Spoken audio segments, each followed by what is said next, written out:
En los días En los días sucesivos, Hillman se vio casi totalmente libre de síntomas nerviosos. Elwood le dijo que no había manifestado ninguna tendencia a hablar o a levantarse dormido. En tanto, el patrón estaba poniendo veneno contra las ratas por todas partes. El único elemento perturbador era la charla de los supersticiosos extranjeros, cuya imaginación se encontraba muy excitada. Masurewitz insistía en que debía conseguir un crucifijo y finalmente le obligó a aceptar uno que había sido bendecido por el buen padre Iwaniki. También Desroches tuvo algo que decir, insistió en que había oído pasos cautelosos en el cuarto vacío que quedaba encima del suyo por el suyo las primeras noches que Hillman se había ausentado de él. Paul Choisky creía oír ruidos en los pasillos y escaleras por la noche y aseguró que alguien había tratado de abrir suavemente la puerta de su habitación, en tanto que Miss Dombrowski juraba que había visto a Brown Jenkins por primera vez desde la noche de Todos los Santos. Pero estos ingenuos informes poco significaban y Hillman dejó el barato crucifijo de metal colgado del tirador de un cajón de la cómoda de su amigo. Durante 3 días, Hillman y Elwood recorrieron los museos locales procurando identificar la extraña imagen erizada, pero siempre infructuosamente. Sin embargo, el interés que provocaba era enorme, pues constituía un tremendo desafío para la curiosidad científica. La completa extrañeza del objeto. Uno de los pequeños brazos radiados se rompió, lo sometieron a análisis químico y el profesor Ellery encontró platino, hierro y telurio en la aleación, pero mezclados con ellos había al menos otros 3 elementos de elevado peso atómico que la química era incompetente para clasificar. No solamente no correspondía a ningún elemento conocido, sino que ni siquiera encajaba en los lugares reservados para probar probables elementos en el sistema periódico. El misterio siguió hoy sin resolver, aunque la figura está exhibida en el Museo de la Universidad Miskatonic. En la mañana del 27 de abril apareció un nuevo agujero hecho por las ratas en la habitación en el que se albergaba Hillman, pero Don Browski lo tapó durante el día. El veneno no estaba produciendo mucho efecto, pues se continuaban oyendo carreras y rasgueos en el interior de las paredes.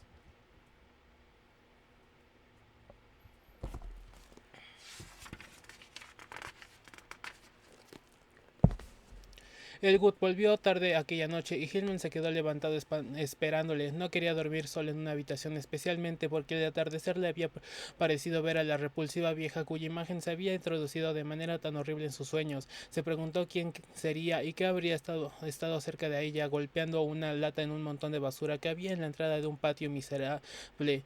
La bruja pareció verle y dedicarle una maliciosa hueca, aunque esto posiblemente fue cosa de su imaginación. Al día siguiente, los dos muchachos estaban muy cansados y comprendieron que dormirían como troncos cuando llegara la noche. Por la tarde hablaron de los estudios matemáticos que tan completa y tal vez perjudicialmente habían absorbido a Hillman y especularon acerca de su conexión con la antigua magia y con el folclore, cosa que parecía tenebrosamente probable.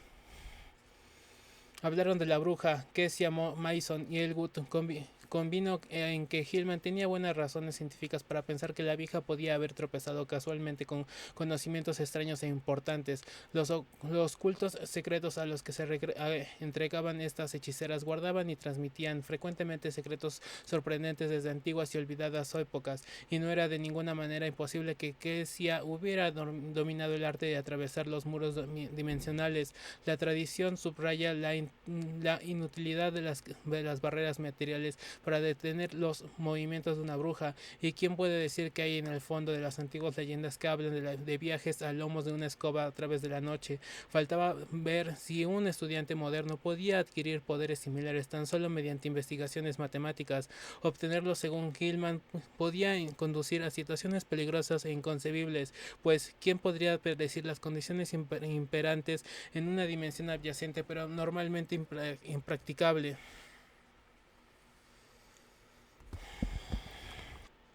Por otra parte, las posibilidades pintorescas eran enormes. El tiempo podía no existir a ciertas franjas del espacio, y al entrar y permanecer en ellas se podría conservar la vida y la edad indefinidamente, sin padecer jamás metabolismo o deterioro orgánico, excepto en cantidades insignificantes y como resultado de las visitas al propio planeta o a otros similares. Por ejemplo, se podría pasar a una dimensión sin tiempo y volver a ella tan joven como antes en un periodo remoto de la historia de la Tierra.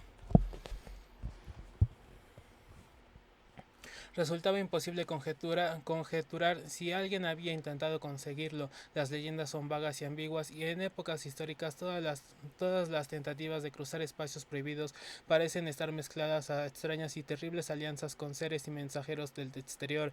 Existía la figura inmemorial del delegado o mensajero de poderes ocultos y terribles, el hombre negro, los aquelarres y el Nyarlathotep del Necronomicon. Existe también el desconcertante problema de los mensajeros inferiores o intermediarios, esos seres semianimales y extraños híbridos que la leyenda nos presenta como familiares de las hechiceras. Cuando Hillman y Elwood se fueron a acostar, demasiado exhaustos para prolongar la conversación, oyeron a Joe Masurewicz entrar tambaleándose a la casa, medio borracho, y se estremecieron al oír los tonos angustiados de sus plegarias. Aquella noche Hillman volvió a ver la luz violeta, oyó en sueños rascar y mordisquear al otro lado de la pared, y le pareció que alguien trataba rudamente de abrir la puerta, y entonces vio a la bruja y al pequeño ser peludo avanzando hacia él por la alfombra. El rostro de la hechicera estaba iluminado por un inmundo regocijo, y el pequeño monstruo de colmillos amarillentos dejaba ir su apagada risita burlona mientras de forma de señalaba la forma de Elwood, hondamente dormido en el diván del extremo opuesto de la habitación. El temor le paralizó y le impidió gritar como en otra ocasión. La horrenda bruja agarró a Hillman de los hombros y lo sacó de la cama de un tirón y lo dejó flotando. De nuevo, una infinidad de abismos rugientes pasaron ante él como un rayo, pero al cabo de unos instantes le pareció encontrarse en un callejón oscuro, fangoso, desconocido y hediondo. Un poco después de casas viejas y medio podridas alzándose en torno suyo por todos lados. Al frente de él estaba el hombre negro de flotantes vestiduras que había visto en el espacio poblado de picos de su otro sueño, en tanto que la hechicera más cerca de él le hacía señales y muecas imperiosas para que se aproximara. Brown Jenkins se estaba entregando con una especie de cariño juguetón contra los tobillos del hombre negro ocultos en gran parte por el barro. A la derecha había una puerta abierta que el hombre negro señaló silenciosamente. La bruja echó a andar sin que se borrase su mueca, arrastrándose a Gilman por las mangas del pijama. Subieron una escalera que crujía amenazadoramente y sobre la cual la hechicera parecía proyectar una tenue luz violácea y final.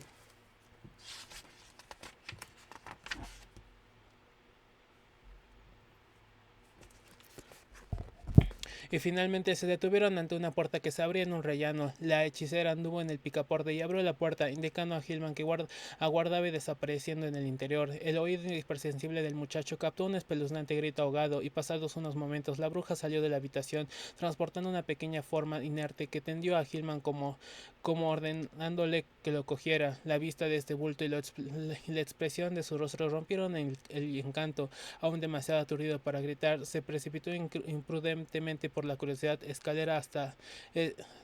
escalera hasta llegar al barro de la calle, tendiéndose solo cuando le encontró y le sofocó el hombre negro que allí guardaba. Poco antes de perder el sentido, oyó la aguda risita del pequeño monstruo de afilados colmillos semejantes a una rata deforme. La mañana del día 29, Hillman se despertó sumido en una turbulencia de horror. En el mismo instante en que abrió los ojos se dio cuenta de que algo terrible había sucedido, pues se encontraba en su vieja buhardilla de paredes y techo inclinados, tendido sobre la cama deshecha. Le dolía el cuello incomprensiblemente, y cuando con un gran esfuerzo se sentó en la cama, vio con espanto que tenía los pies y la parte baja del pijama manchado de barro seco. A pesar de lo nebuloso de sus recuerdos, supo que había andado dormido. Elwood debía haber estado demasiado profundamente dormido para oírle y detenerle. Vio sobre el suelo confusas pisadas y manchas de barro que curiosamente no llegaban hasta la puerta. Cuando más las miraba, más extrañas le parecían, pues además de las cosas de las que reconoció como suyas, había unas marcas más pequeñas, casi redondas, como las que podía dejar las patas de una silla o de una mesa, con la salvedad de que la mayoría estaba partidas por la mitad. También había curiosos rastros de barro dejados por ratas que partían de un nuevo agujero de la pared y al volvían un total asombroso, y el miedo a la locura atormentaban a Hillman cuando se encaminaron hasta la puerta, tambaleándose, y vio que el otro lado no había huellas. Cuando más recordaba su horrible sueño, más terror sentía, y los lúgubres rezos de Masurewitz, 2 pisos más abajo, aumentaron su desaparición. Bajo la habitación de Elwood le despertó y comenzó a contarle lo sucedido, pero Elwood no podía imaginar lo que había sucedido. ¿Dónde podía haber estado Hillman? ¿Cómo había retornado a su cuarto sin dejar huellas en el pasillo? ¿Cómo se había mezclado las manchas de barro con aspecto de huellas de muebles y con las suyas en las buhardillas?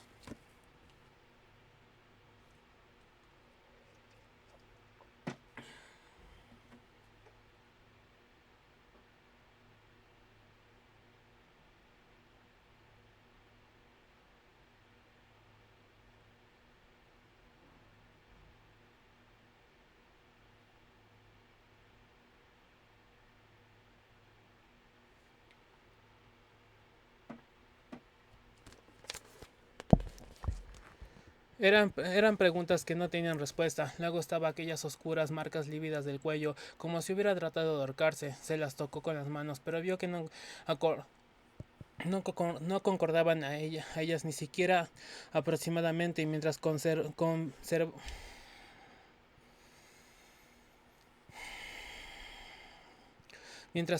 entró Des Rochers para decirle que había oído un tremendo atrepito en el piso de arriba a altas horas de la noche. No, nadie había subido la escalera después de las 12. No obstante, poco antes había oído pasos apagados en la guardilla, y mientras otros se bajaban cautelosamente y que habían despertado sus sospechas. Añadió que era una época del año muy mala para Arkham. Sería mejor que Hillman se llevara siempre el crucifijo que Joe Masurewitz le había dado. Ni siquiera durante el día se estaba seguro. Después del amanecer se había oído unos ruidos extraños, especialmente el grito agudo de un niño rápidamente sofocado. Hillman asistió a clase mecánicamente aquella mañana, pero le fue imposible concentrarse en los estudios. Se sentía poseído de un inenarrable temor y de una especie de expectación, y parecía estar aguardando algún golpe demoledor. A mediodía almorzó en el University Spa y cogió un periódico del asiento de al lado mientras esperaba el postre. Pero no llegó a comerlo nunca, pues una noticia de la primera página del periódico le dejó sin fuerzas y con la mirada desvariada, y solo fue capaz de pagar la cuenta y volver a la habitación de Elwood con pasos vacilantes. La noche anterior se había producido un extraño secuestro en Ernest Hangway, un niño de 2 años, hijo de una obrera llamada Anastasia Woleku, que trataba de una lavandera. Había desaparecido sin dejar rastro. La madre, al parecer, temía el tal suceso desde hacía algún tiempo, pero los motivos que fundamentaba para explicar sus temores fueron tan grotescos que nadie los tomó en serio. Dijo que había visto a Brown Jenkins rondando en su casa de vez en cuando desde principios de marzo, y que sabía por sus muecas y risas que su pequeño Ladislas estaba designado para el sacrificio del aquelarre de la noche de Walpurgis. Había perdido a su vecina, Marich Cesanik, que durmiera en un cuarto y tratara de proteger al niño, pero Mary no se había atrevido. No pudo recurrir a la policía porque no creía en tales cosas. Todos los años se llevaban a algún niño de esta forma, desde que ella podía recordar, y su amigo Pete Storwaki no había querido ayudarla porque deseaba librarse del niño.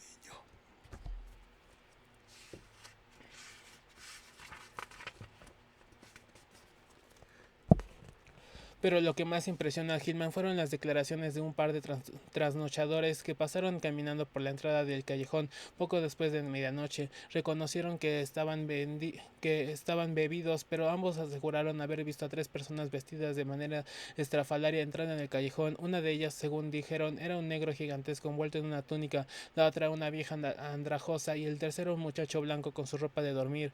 La vieja arrastraba al muchacho y una rata mansa iba restregándose contra los tobillos del negro y hundiéndose en el barro de color oscuro. Hillman permaneció sentado toda la tarde sumido en una turbación y Elwood, que ya había leído los periódicos y especulado ideas terribles con lo que allí se decía, así le encontró cuando llegó a casa. Esta vez no podía dudar de que algo muy grave había acontecido y los estaba amenazando.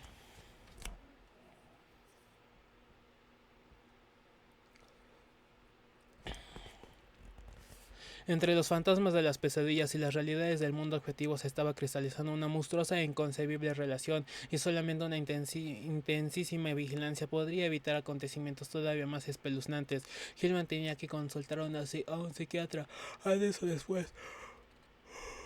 Pero no precisamente ahora, cuando todos los periódicos se enfocaban en el rapto. Lo que había sucedido era muy enigmático, y por el momento tanto Hillman como Elwood, suponían en voz baja las cosas más cabelladas. ¿Acaso Hillman había conseguido inconscientemente un éxito mayor de lo que sospechaba con sus estudios sobre el espacio y sus dimensiones? ¿Había salido realmente a nuestro entorno terrestre para llegar a lugares no adivinados e inimaginables? ¿En dónde había estado si es una pequeña bruja?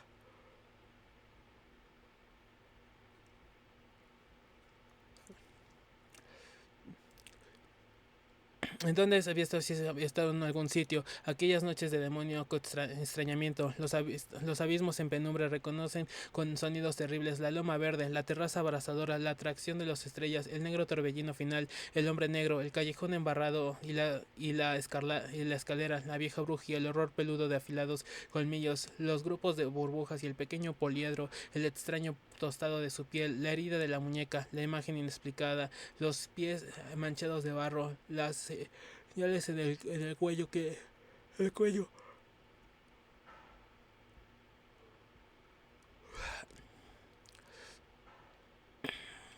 el cuello, las leyendas y temores de los extranjeros supersticiosos. ¿Qué significaba todo aquello? ¿Hasta qué punto podían emplearse a un caso semejante las leyes de la sensatez? Ninguno de los dos pudo conciliar el sueño aquella noche, pero el día siguiente no fueron a clase y estuvieron dormitando durante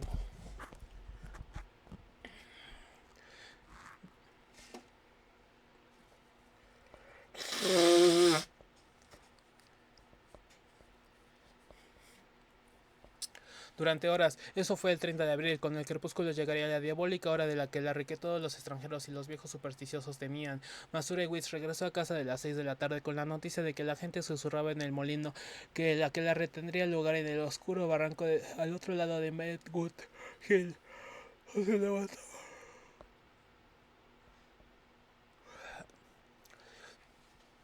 donde se levantaba la antigua piedra blanca, en un paraje inexplicablemente desprovisto de toda vegetación. Algunos habían informado a la policía sugiriéndole que buscara allí al desaparecido niño de la Wolesco. Aunque no creía que se hiciera nada, Joe insistió en que el joven estudiante no dejara de llevar el crucifijo que colgaba de la cadena de níquel, y Hillman le obedeció para complacerle dejando que le colgara por debajo de la camisa. Avanzada la noche, los dos muchachos estaban sentados medio dormidos en sus sillas, arrullados por los rezos del mecánico de telares en el piso de abajo. Hillman escuchaba a la par que cabeceaba y sus oídos sobrenaturalmente agudizados parecían afanarse con captura.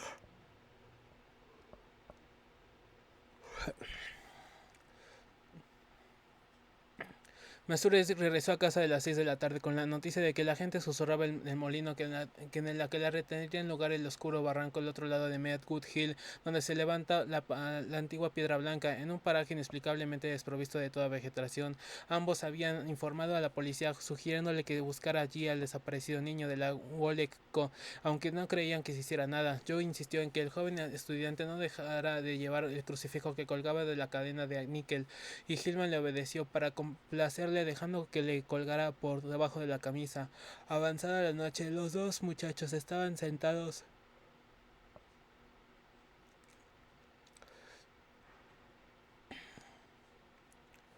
inexplicables, aunque no creía que le hiciera nada. De Sentados, medio dormidos en sus sillas, arrullados por los rezos del mecánico de telares en el piso de abajo, Hillman escuchaba a la par que cabeceaba y sus oídos sobrenaturalmente agudizados parecían afanarse en captar algún sutil y temido murmullo casi apagado por los ruidos de la vieja casa, recuerdos nocivos de cosas leídas en el Necronomicon y el libro.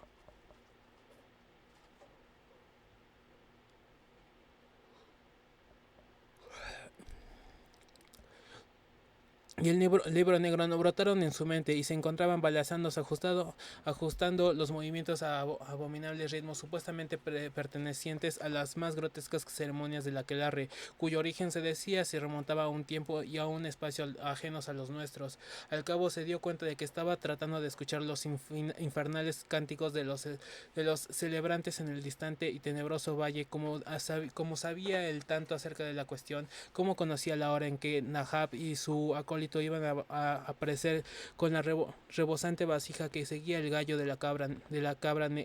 a la cabra negro. Vio que Elwood se había quedado dormido e intentó de llamarle para que despertara, pero algo le cerró la garganta. No era dueño de sí mismo. ¿Acaso había firmado en el libro del hombre negro después de todo? Y entonces su febril y anormal sentido del oído captó las lejanas notas llegadas a la sala del viento a través de millas de colinas, de prados y de callejones. Llegaron hasta él y la reconoció pese a todo. La hoguera ya estaba encendida y los danzarines dispuestos a iniciar el baile. ¿Cómo impedir el ir hacia allí? ¿En qué red había caído? Las matemáticas, las leyendas de la casa, la vieja Kencia Brown Jenkins. Y ahora adivinó que había un agujero recién abierto por las ratas en la pared cerca de su diván, por encima de los distantes cánticos y de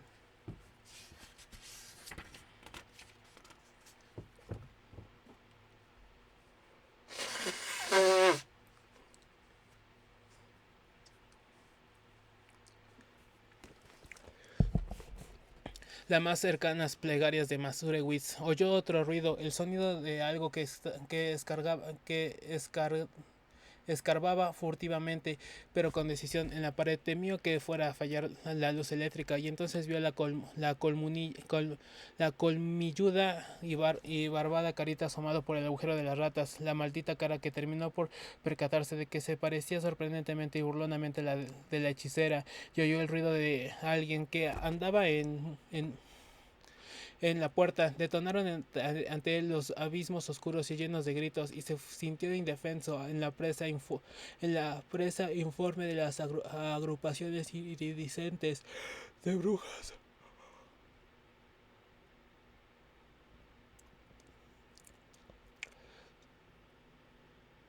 Detonaron ante él abismos oscuros y llenos de gritos, y se sintió indefenso en la presa informe de las agrupaciones iridiscentes de burbujas.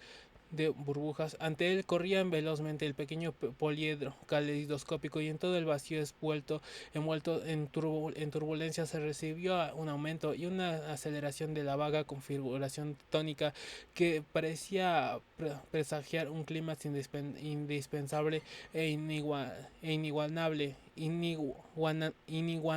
inaguantable. Le pareció saber lo que iba a ocurrir, el monstruoso estallido del ritmo de Walpurgis, cuyo cósmico timbre se concentraba todos los torbellinos primitivos y postreros del espacio-tiempo que yace más allá de las masas de materia, y algunas veces trascienden en medidas reverberaciones y penetran sutilmente todos los niveles de entidad, dando un espantable significado a todos los mundos, a ciertos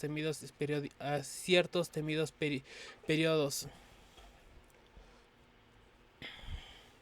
Pero todo se desvaneció en un segundo. Ahora estaba otra vez en el espacio angosto y picudo, bañado por una luz violácea, con el suelo inclinado, las cajas de libros y el banco de la mesa, los extraños objetos y el abismo triangular a todo lado. Sobre la mesa había una figura hablando,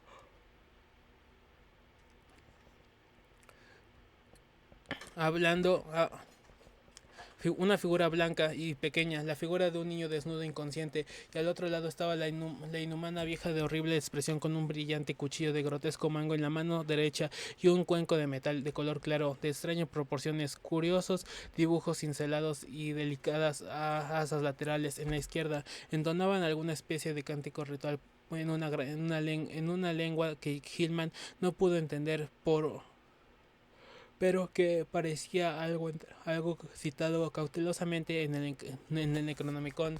A medida que la escena se aclaraba, Hillman vio a la hechicera inclinarse hacia adelante y extender el bol hacia a través de la mesa, incapaz de dominar sus emociones. Hillman alargó los brazos, tomó el recipiente con ambas manos y advirtió al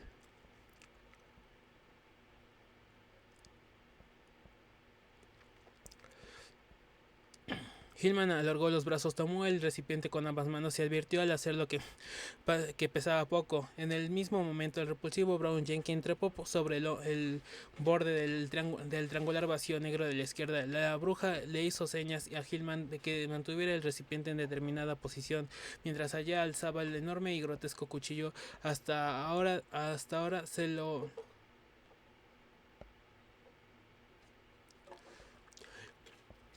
La bruja le hizo señas a Hillman de que mantuviera el recipiente en determinada posición, mientras ella alzaba el enorme y grotesco cuchillo hasta donde se lo permitió su mano derecha sobre la pequeña víctima. El ser peludo de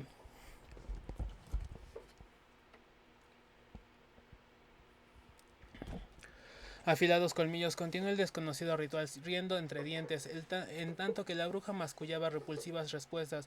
Hillman sintió que un profundo asco dominaba su parálisis mental y emotiva, y que el recipiente de liviano metal le temblaba en las manos. Un segundo más tarde, el rápido descenso del cuchillo rompió el encantamiento, y Hillman dejaba caer el recipiente con ruido semejante al tañido de una campana, en tanto que sus dos manos se agitaban frenéticamente para detener el monstruoso acto. En un instante llegó hasta el borde del piso en declive, rodeando la mesa y arrancando el cuchillo de las garras de la bruja, arrojándolo por el agujero del angosto abismo triangular. Pero pasados unos instantes, las garras asesinas se cerraban sobre su cuello, en tanto que las arrugaba las arrugaba. Las garras asesinas se cerraban, que cada arrugada cara adquirió una expresión de enloquecida furia. Sintió que la cadena del crucifijo barato se le hundía en la carne, y en medio del peligro se demostró cómo afectaría la vista del objeto de la diabólica vieja, la fuerza de la hechicera completamente sobrehumana. Pero mientras que trataba de estrangularle, Hillman se abrió la camisa con esfuerzo y, tirando el símbolo de metal, rompió la cadena y lo dejó libre. Al ver la cruz, la bruja pareció ser víctima del pánico y aflojó su presa lo suficientemente como para que Hillman pudiera zafarse de ella. Se libró de las garras que le atrenazaban el cuello, y hubiera arrastrado a la bruja hasta el borde del abismo si aquellas garras no hubieran recobrado nuevas fuerzas para cerrarse de nuevo sobre su cuello. Esa vez Hillman decidió responder de igual manera. Agarró la garganta de la hechicera con sus propias manos. Antes que ella pudiera percatarse de lo que él hacía, le envolvió el cuello con la cadena del crucifijo, y un momento después apretó lo suficiente hasta cortarle la respiración. Cuando ya se agotaba la resistencia de la hechicera, Hillman advirtió que algo le mordía el tobillo y vio que Brown Jenkins había acudido en defensa de su amiga. Con un salvaje puntapié lanzó a aquel engendro al interior del abismo y lo oyó quejarse desde el fondo de algún lugar lejano.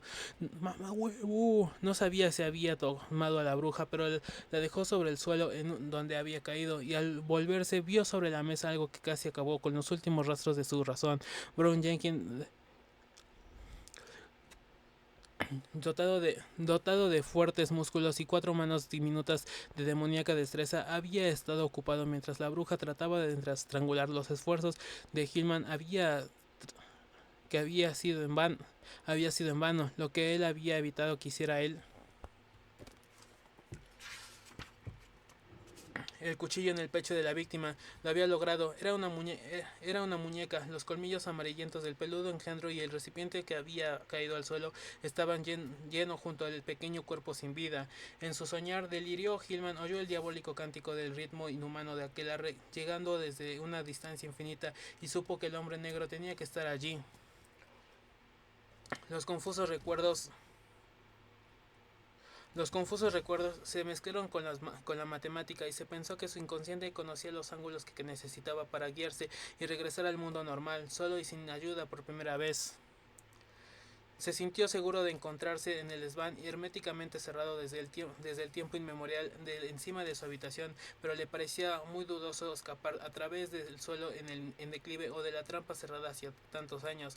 Además, huir de un desván soñado no le conduciría sencillamente a una casa imaginaria o a una proyección anómala del lugar que realmente buscaba. Se encontraba plenamente deslumbrado en cuanto a la relación sueño-realidad de lo que había experimentado.